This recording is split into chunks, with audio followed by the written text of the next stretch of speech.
Okay, so we're going to take a look at 17 Going Under by Sam Fender today. So it really kind of consists of only a couple different chords, and they pretty much repeat throughout the whole song. So we're going to be using the bar chord versions of the chords today. You can play the song another way, where if you had a capo up on like the 6th or 7th fret, and then you played these chords a little differently. But we're just going to look at using bar chords and standard tuning. So the chords that we're going to be looking at today are B flat minor, A flat major, D flat major, and G flat major.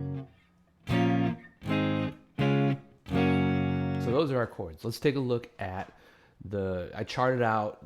All right, so let's talk about the strum pattern first.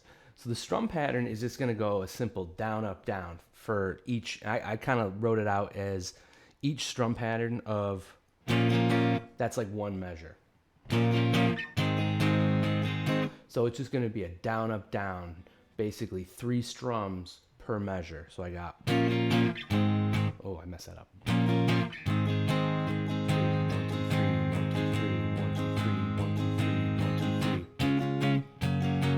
All right, so let's take a look at the chord progression, because that strum pattern is just stays 1, 2, 3, down, up, down, down, up, down, down, up, down for each measure.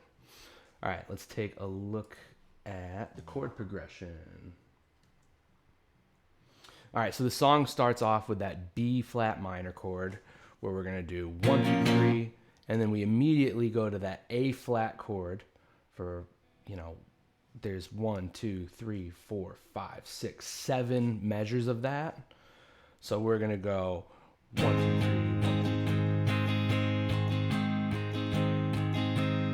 1, 2. And then we're gonna switch to that D flat major chord, which, making that switch is pretty. We're going from A flat major to D flat major. So here's my B flat minor.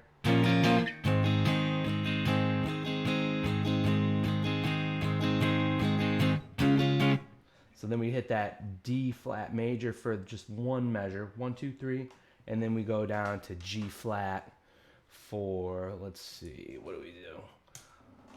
Another 1, 2, 3, 4 measures. So we'll go back to D flat for 3, and then we repeat back to the top, B flat minor. And then we just go through, the A flat for 7 times through. Then we switch to D flat for 1 measure, G flat for 4 measures, and then D flat for 3. And then it repeats that turnaround, which is that, the B flat minor chord. So let me take a look at playing that now. My copy out of the scanner. All right, so I got.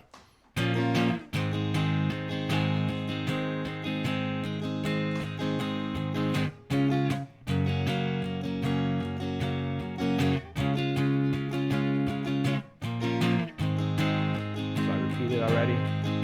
So that's pretty much how it goes the entire song.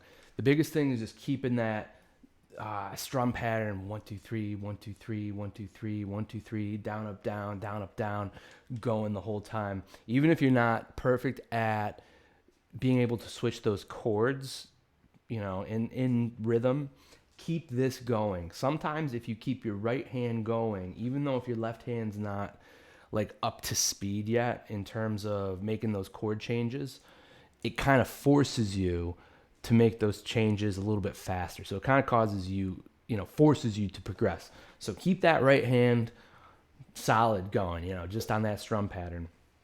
So go through the song, get comfortable with the amount of times that you play through that A flat chord. 7 measures is kind of a weird number, but you can kind of count it like 1, 2, 3, because you're counting the strum patterns in 3s, but then you can kind of count the measures as well, where you can go.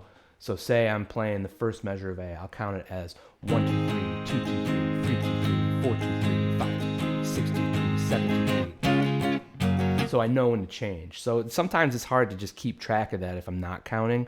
So that's sort of a way I'll count those measures out, where we're on that A flat, the way I've written it for, 7 measures. So once again, I'll show you like I'm counting in 3. So 1, 2, 3, 2, 3, 4, 2, 3, 5, 2, 3, 6, 2, 3, 7, 2, 3, 1, 2, 2, 2, 3, 3, 2, 3, 4, 2, 3, 1, 2, 3, 3, 2, 3. Whatever works for you. Just kind of keep it consistent. All right.